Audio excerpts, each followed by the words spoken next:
One massive Canada-wide obstacle course, 20 extraordinary Canadians, 16 mind-blowing challenges. It's season 2 of Canada's Ultimate Challenge. Every Sunday at 8 p.m., let's recap the latest episode. That's right, it is our breakdown of Canada's Ultimate Challenge here on the Going Deep podcast. And we have made it to the end, episode 7, the finale, the final challenge, if you will. I loved it, number one. Of course, yeah. First of all, I loved all the interaction that we've had from you throughout the season, including the contestants, although many of you personally took shots at me, which is fun.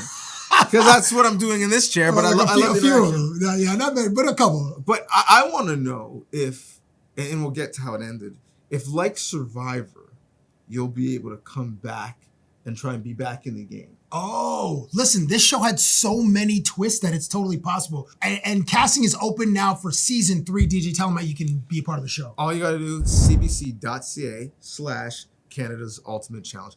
We'll have that in the bio of this very episode, so you can click and get directly there, but it's pretty straightforward. cbc.ca/Canada's Ultimate Challenge. I think once people see the final challenge, they might be like, I don't know if I can do it. All right, the first challenge of this episode is the Mountain Bike Alpine Relay. So it starts with a mechanic. Someone has to assemble a bike. And then they hand off the bike to the person cycling 2 kilometers uphill on a muddy terrain. And then the third person they tag has to run 3K uphill.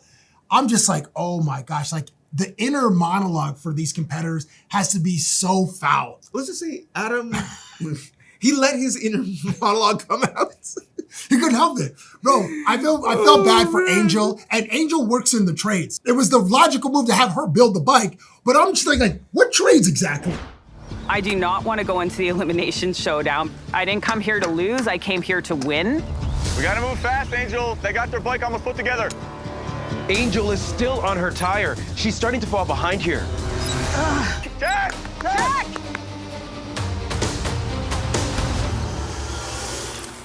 You're not ready. I'm literally not even gonna ride this bike. Angel, we gotta get that frickin' tire on. Come on. I don't know how to get it out. Use your brain. Adam, not helping. No, I mean, but Adam couldn't help himself because his frustration was like, not just on his sleeve, it was on his face, it was coming out of his lungs. Like, he's like, use your brain. Oh, that was the worst. I have it written down my notes. There were a couple ringers, if you will, coming into this, right?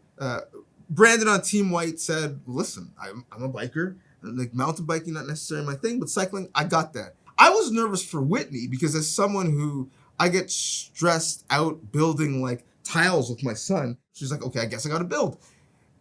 She knocked it out of the park. And at this point, the challenge is over. Well, for Team Blue. Correct. Adam and Harvin got a scheduled rest day. Like, they're load managing because Angel never got the bike off. But also, shout out to Whitney and Sandra, who realized, well, they're not a threat anymore. So let's just try and rehab Angel's poor ego. Yeah. And help her. Adam, no. I'm your teammate, but I'm not helping you whatsoever. It's hard to watch. She's a warrior. She's never giving up. She never stopped working. She is a warrior.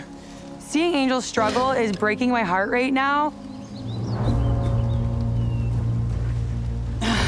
Oh, I can't get it out. Just want to take a breath? Let's pick it up. Okay. Of course, I want Team Wildcard to take this win, but it's really sad and hard when you see someone that you love and respect struggle so much. Let's go, Angel.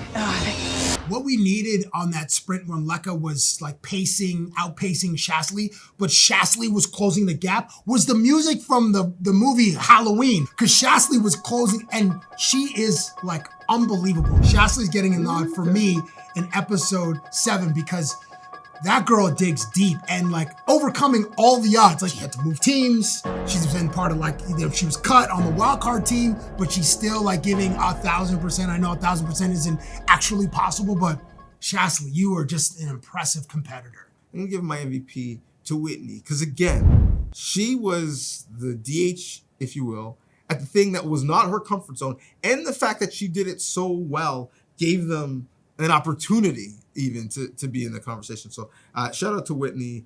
So Team Blue, DNF, but they still need to have a heart-to-heart. No. And address the elephant in the car? That's right. Thank you, Harvin, who probably a producer plan of like, hey, you're gonna have to bring this up for us. Guys, there's a huge elephant in the car that we need to address before we move forward. Angel, do you want to start off? I'll start off, actually. Or Adam, start off. Of course you will. I was probably saying a lot of things that, you might have took a little bit of offense to. I was not mad at you. I was just mad at the situation. Yo, man, you told me to use my brain. No, I never.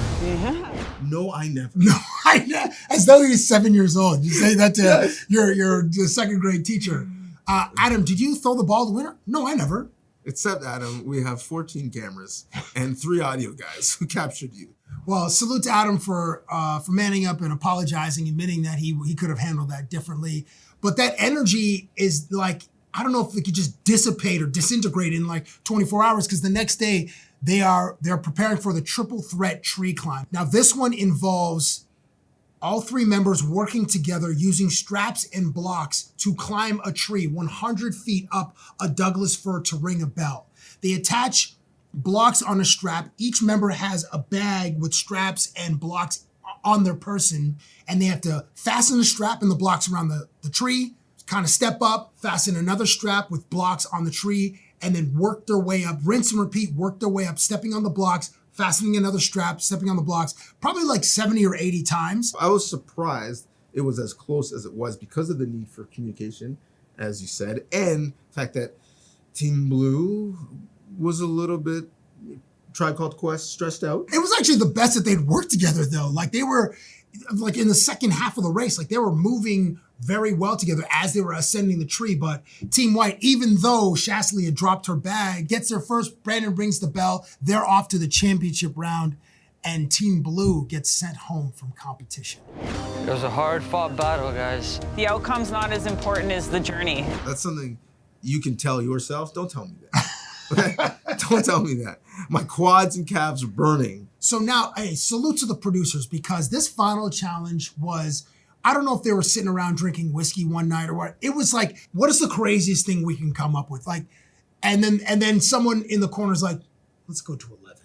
Because the Canada's Ultimate Logjam, it starts with climbing a cargo net tower, then constructing and crossing a bridge together, then crossing a hanging log bridge, then running across, 200-foot logs, and then finally getting into a fair and pulling your whole team to shore. Like, each team member must have expended or must have burned 2,000, 3,000 calories. At the end, I'm watching, it's like as if they were drunk.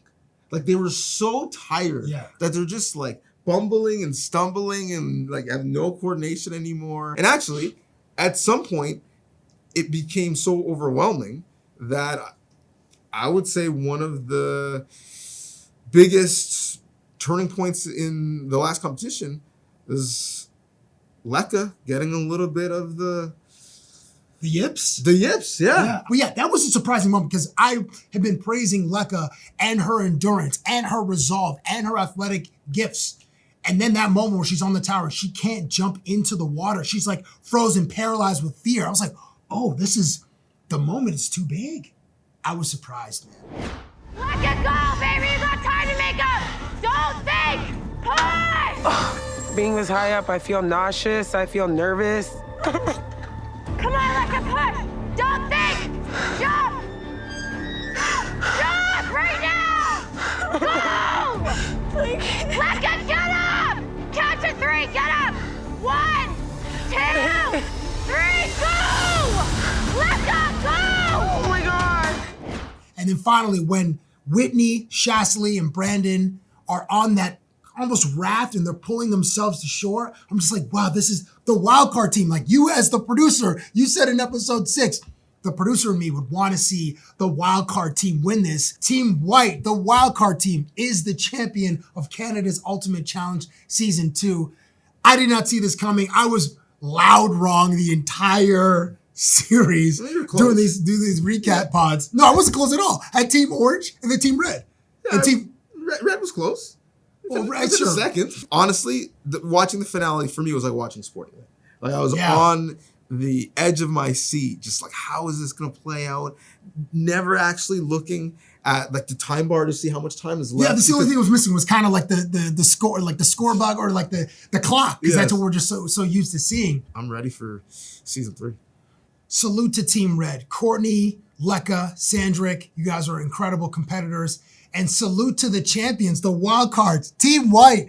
Whitney, Shastley, Brandon, enjoy every moment of being the champions of Canada's Ultimate Challenge Season 2. I think the only question now is, what is the winner going to get for season 3? Oh, yeah. World Cup, I guess. You could be a part of it if you so choose. If you dare, I should say.